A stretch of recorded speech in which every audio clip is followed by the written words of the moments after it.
Hello, I am Albert Einstein. Many know me for my contributions to science, but I also harbor deep concerns about the societal structures shaping our world. One of my most prescient observations was this: there will come a time when the rich own all the media, and it will be impossible for the public to make an informed opinion. When I shared this thought, the world was already seeing the effects of concentrated power and information. Media ownership was beginning to consolidate, and those with wealth and influence increasingly controlled the flow of ideas. At the time, this seemed like a cautionary tale of a potential future, but today that warning is no longer hypothetical. We are living it. Let us explore how this concern applied then, and more urgently, how it applies now, how it applied then.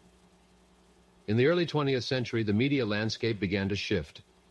Powerful industrialists and governments recognized the immense potential of newspapers, radio, and film to influence the masses. Ownership of these mediums became concentrated in the hands of a few, creating narratives that served their interests. These forces could shape public opinion, often to suppress dissent, silence alternative viewpoints, or justify war and exploitation. While democratic institutions emerged to regulate some of these excesses, they were often outpaced by the rapid consolidation of power.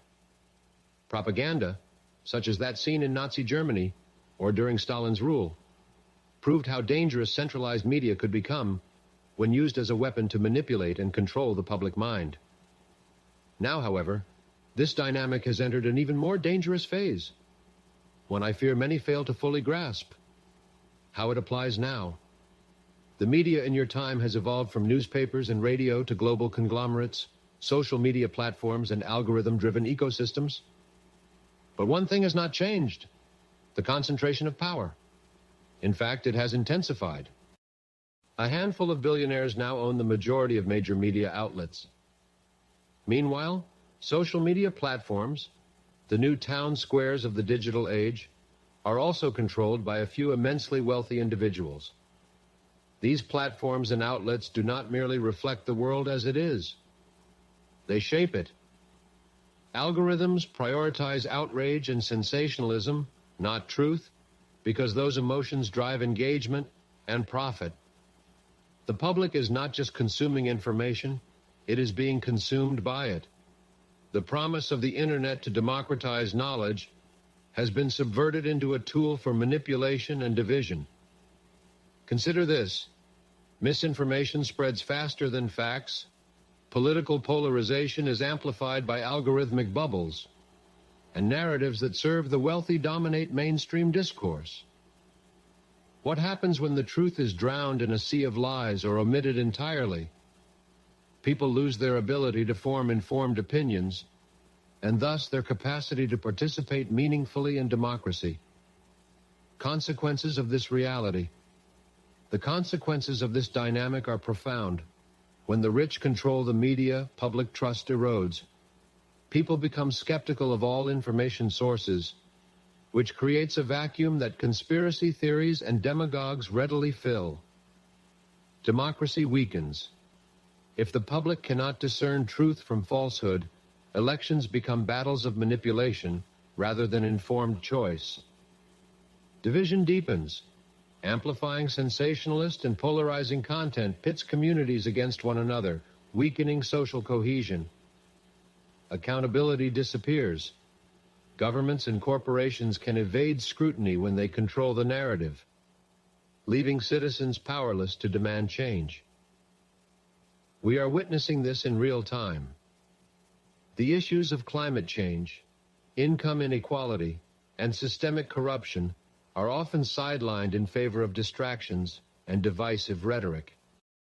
Meanwhile, the very institutions meant to safeguard democracy, free media, education, and public accountability, are under siege by the same forces my quote warned about.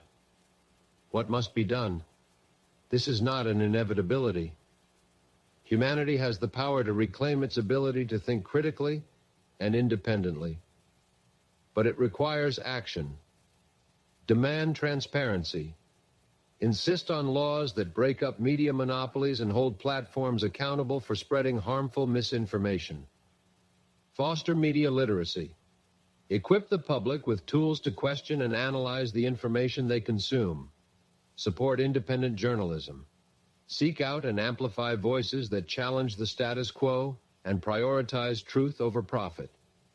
Hold leaders accountable. Ensure that those who abuse the media to further their interests face consequences.